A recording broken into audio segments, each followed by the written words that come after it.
Всем привет! В этом видео продолжаю делиться личным.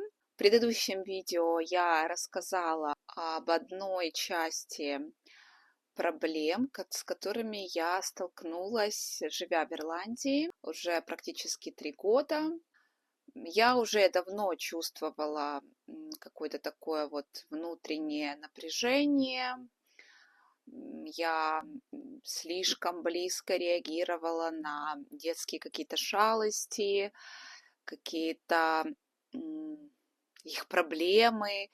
У меня было такое какое-то внутреннее сжатие, напряжение, и я старалась как могла переключаться разными способами.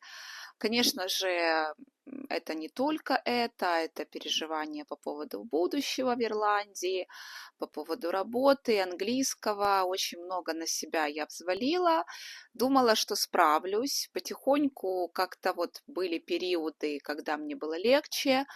Вначале я обнаружила, что анемия есть, и я начала лечить ее, принимать препараты, но потом, как я рассказала, проблема с ухом, которая также усугубляла это все, потому что вот это постоянное ощущение гула плюс проблемы со слухом, они просто вот все как снежным комом, и вот это тревога, напряжение, это даже сложно было объяснить словами. Я просто чувствовала, что моя нервная система не в порядке, что она истощена. И в один день, я уже не помню, когда это точно было, может быть, полгода назад, может быть, больше, у меня случился первый приступ, который я расценила как, возможно, паническую атаку. Я среди ночи проснулась резко, меня выдернуло со сна. Почему я и подумала, что это паническая атака? И я резко поднялась и поняла, что какое-то у меня непонятное состояние, какое-то ужасное головокружение. Я не контролировала свое тело, но так как это было среди ночи, я плохо соображала, и на самом деле я очень плохо помню именно вот этот первый приступ. Мне нужно было пойти в туалет, расстройство произошло, плюс рвота, и потом я обнаружила себя лежащую в коридоре.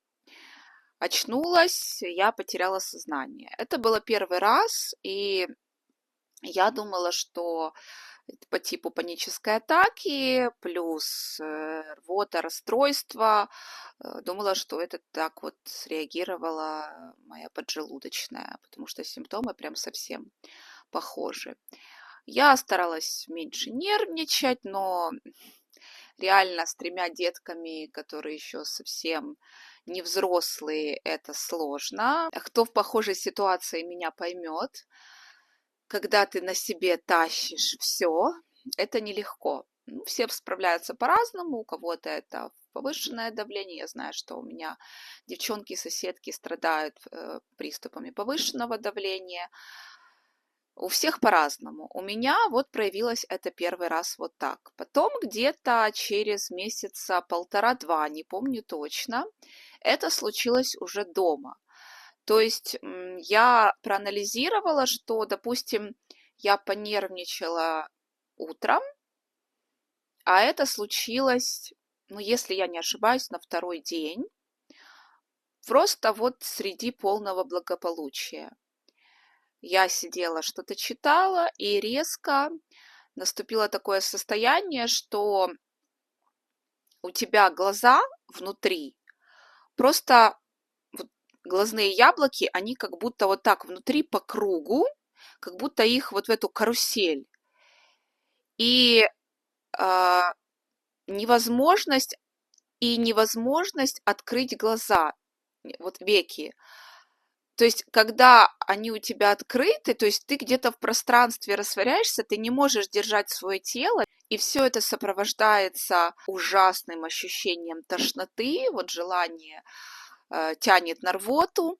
И когда глаза закрыты, тошнота есть, но вроде бы как рвоты нет.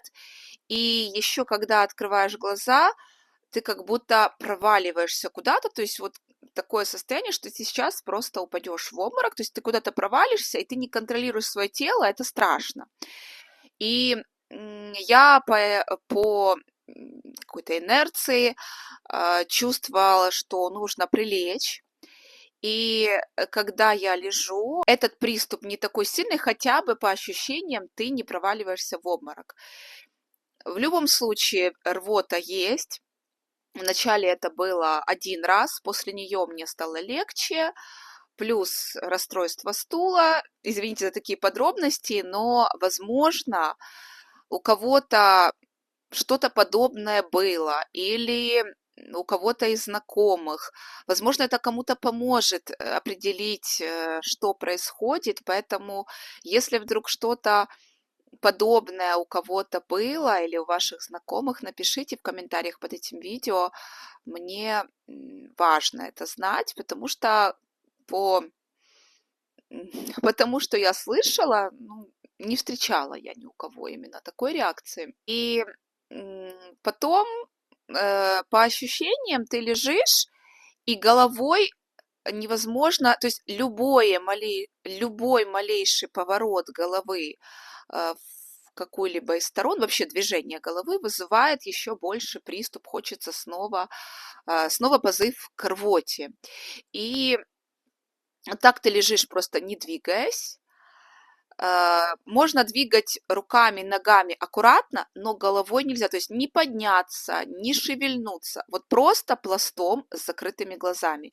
Глаза открыть невозможно, потому что они вот просто, они по кругу крутятся, ты ничего не видишь, все плывет перед тобой, и плюс вот это ощущение проваливания и безумной тошноты. То есть если ты открываешь глаза, тебя тянет сразу на рвоту и в обморок. Поэтому вот так я лежала где-то часа 4. Помогали дети. Дети, конечно, были напуганы слегка, но помогали, носили, носили тазик, вели в ванную, ну, вели это громко сказано, конечно, то есть закрытыми глазами я вот так вот шажок, но по-другому не получалось, и потом на рвоту, конечно, но потом ну, было предобморочное состояние, но так как это было все-таки днем и более контролируемо, не было больше обмороков. И это случилось уже дома. Потом это повторялось еще несколько раз. Скорую я не вызывала, мне было страшно, как я оставлю детей, все как обычно, потому что в Ирландии с этим все сложно, это долго. Ну вот так вот я не обращалась. Я потом, когда этот приступ прошел, восстановление после приступа несколько дней, работоспособности нет. То есть это еле-еле, ну, в первый день, вот спустя 4 часов, оно все проходит, но ты еле-еле-еле вот передвигаешься без никакой физической активности. То есть слабость дичайшая. Потом еще пару дней такое состояние потихоньку, и я стала замечать, что упражнения, которые я делала ранее, я не могу делать, то есть чуть-чуть я делаю, а потом прям среди упражнений я чувствовала головокружение. Затем снова повторилось это второй раз, третий раз я позвала соседку, она помогла мне, я догадалась, что нужно регидрон, потому что было так, что рвота была не один раз, и я чувствовала, что у меня как обезвоживание. Вот один раз такое было, и соседка просто сидела со мной и с трубочки, так как я голову приподнять вообще не могла, так с трубочки она меня поила по глоточку регидрона, потому что так как рвота не один раз, чувствуются симптомы обезвоживания, то есть еще больше ты куда-то падаешь в сознании. И потом, ну, я приходила к доктору, рассказывала об этом. Он не знал, что делать. Что-то мне какое-то от головокружения назначил, он, кажется. Не помогли мне они. Может быть, один раз приступ был немножко мягче. Но так, в принципе, нет. То есть только все ухудшалось. Я стала замечать, что вот просто наклоны в сторону у меня вызывали головокружение. Это вне приступа. Затем в кровати я вот лежу, и вот просто поворот головы с одной стороны в другую также вызывал, ну, просто обыкновенное головокружение. Не так, как при приступе, но тоже это ужасное состояние. Потом у меня это самое, вот что для меня было страшное, это что это неконтролируемо, это происходит неожиданно, не знаешь, когда это произойдет, это не сразу после того, как понервничаешь. И вот один раз это произошло прямо на улице, это был самый сильный приступ, после которого соседи вызвали скорую, потому что, ну, не буду описывать, это было ужасно. То есть это было долго, нескончаемая рвота, которая я тогда вот чувствовала, что вот-вот и я отключусь. То есть пошли серьезные симптомы обезвоживания, не помогал регидрон, ничего не помогало. И вот меня тогда прокапали. Я еще тогда находилась в emergency вот этой вот машине, и меня стали капать. И вот начали капать, я стала чувствовать, что легче становилось, хотя бы глаза я могла открыть. И потом меня еще капали, ну, не в стационаре, это на скорой, там, в приемном покое. Откапали, наблюдали. Плюс это все сопровождалось ухудшением вот этого шума в ухе, гудело просто ужасно. И я связывала тогда эти две проблемы, потому что прям по ощущениям, что они были во взаимосвязи. И мне тогда, я просила лор, мне не смогли найти, это было в Портлиш, у них, оказывается, нет ни одного лор-врача. Вот город большой, и ни одного лор-врача. Это просто что-то невозможное. Назначили мне тоже такие же препараты, что и были, в принципе, да, что мне... А нет, один какой-то другой, какой-то для подпитки уха, а первый, вот типа я почитала по интернету, подозревала разное, и вот по симптомам прям Меньера, болезнь Меньера, прям вот тютелька в тютельку. И я уже думала, что это оно, но они тоже назначили этот препарат, который при вот этих вот симптоме. Но обследование, МРТ мне сделали, мне пришло обследование, наверное, все-таки семейник назначил, GP, я, правда, не знаю, когда, он не сказал. И вот после какого-то приступа мне пришло направление по МРТ, ну, простое МРТ, по МРТ все хорошо, то есть они исключали какую-либо опухоль, потому что по симптомам тоже похоже на опухоль. И все исключили. Потом меня отправил GP на проверку слуха, чтобы сделать аудиограмму. Я показывала, как я делала в другом месте, это уже было не в Ирландии.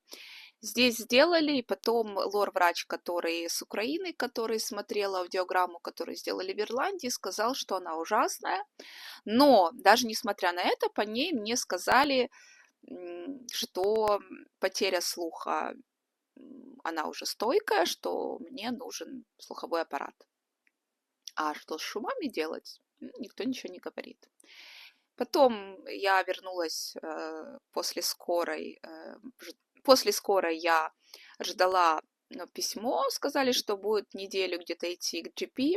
Я пришла к нему, он сказал, что все, что он может, он пишет направление к лор-врачу в Темпломор, если не ошибаюсь. Более большая больница, я так поняла, потому что очень часто туда назначают по поводу многого сдачи анализа крови и так далее. Консультация, ну, особенно консультация каких-то узких специалистов.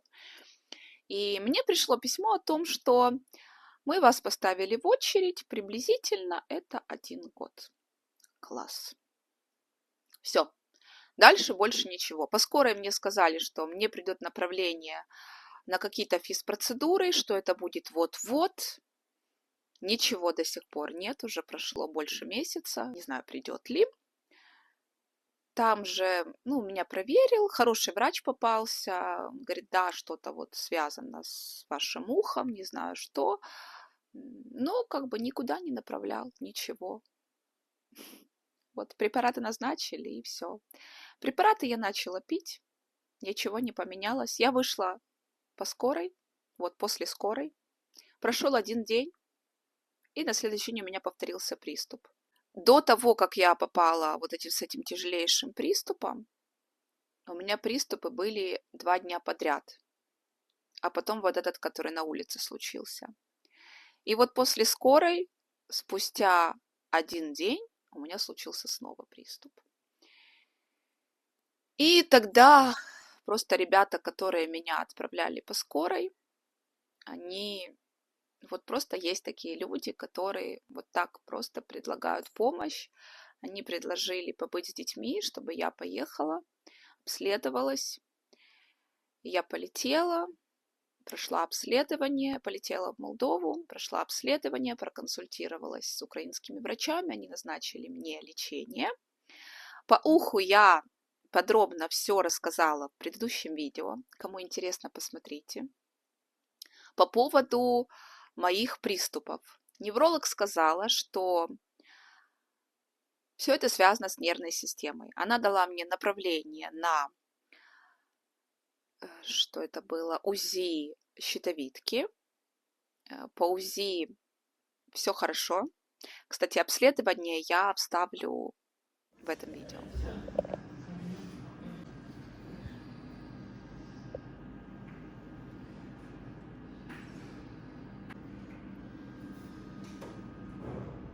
Щитовидка у вас абсолютно нормальная.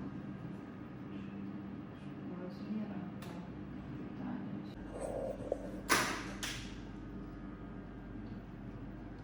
Так это не как для сториса, а как для... Я понял.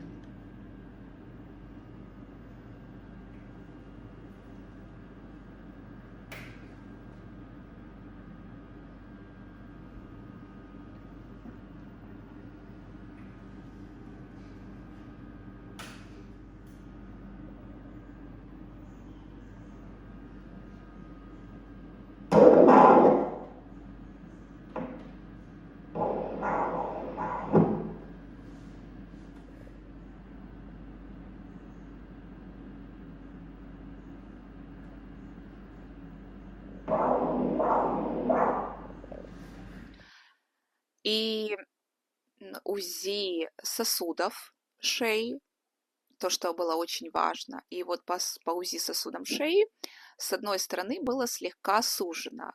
Как сказал УЗИ специалист, что ничего такого, а невролог сказал, что это влияет, очень влияет, даже незначительное сужение влияет на поступление кислорода в мозг.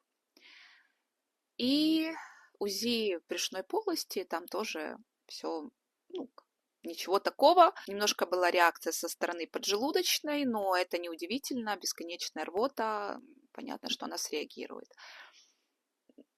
Все по обследованиям, и мне было назначена целая схема лечения. Я успела пройти 5 капельниц, и дальше препараты. После капельниц, капельницы были с препаратом глиотилин. Он восстанавливает мозг, восстанавливает, подпитывает. Подробно написано все в препарате, не буду на этом останавливаться. Кому интересно, прочитайте. Также я пью его в капсулах. Препарат дорогой, не заоблачно, но одна ампула стоит свыше 1000 гривен, плюс 1000, 1200, 1100 по-разному стоит капсул на 7 дней. Потратилась я прилично, но это все было неважно. Я готова была просто спасите меня, потому что это невозможно жить.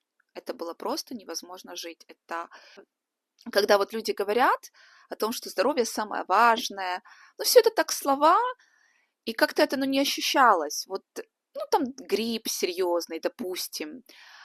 Да, тяжело, страшно, тот же ковид, ну, по-разному, конечно, все переносят. Но ты восстанавливаешься, и, в принципе, все нормально, ну, если только какие-то страшные осложнения. А здесь просто никто не может сказать, в чем причина. У меня было подозрение, ну, я чувствовала, что это связано с нервной системой, но что? Были страхи по поводу разного всего, потому что откуда, почему так, что за непонятные приступы. И я поняла, что все, что для меня важно, это мое здоровье, ничего важнее.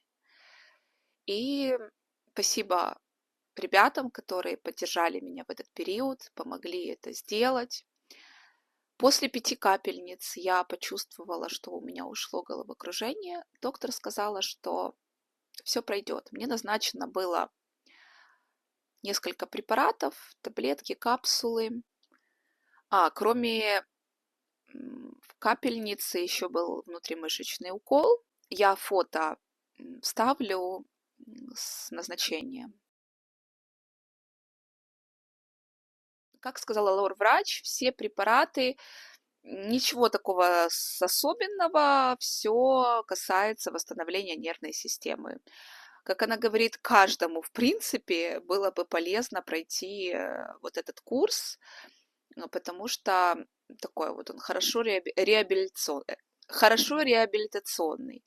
Лор-врач добавила мне еще один препарат, такой серьезный. Она добавила еще что-то, не помню точно. Защита была залапент, это, кажется, защита желудочно-кишечного тракта, что-то типа противоаллергическое, тоже какой-то более сильный препарат. Невролог не назначала этого. Невролог назначила мне антидепрессант. Я это чувствовала, я знала, что мне он необходим. Я потихоньку стала чуть-чуть ощущать эффект, то есть мои реакции перестали быть такими бурными. В день, когда я вот после этого лечения домой вернулась, я вообще была в такой прострации, я просто вот где-то не здесь. Это было такое ощущение обалденное. Оно, конечно, длилось только 1 день, но, в принципе, самое важное, что полностью, ну, я очень надеюсь, что это навсегда, что вот симптомы ушли. Потихоньку, как я уже говорила, шум в ухе практически ушел, он остался чуть-чуть. Это несравнимо с тем, что было. Я могу делать упражнения, у меня нет головокружения ни в каком из положений. Ну, бывает, вот были у меня головные боли, то есть в любом случае адаптация идет ну, уже она практически, я думаю, к антидепрессанту. Огромный у меня пакет лекарств, но эффект есть. Поэтому я счастлива, что я все-таки позаботилась о себе, и Боженька помог мне в этом всем, помог в виде поддержки друзей, поддержки соседей. И я надеюсь, что я на пути такого отличного восстановления. На этом у меня все. Берегите себя, ваши семьи, будьте здоровы и увидимся в следующих видео.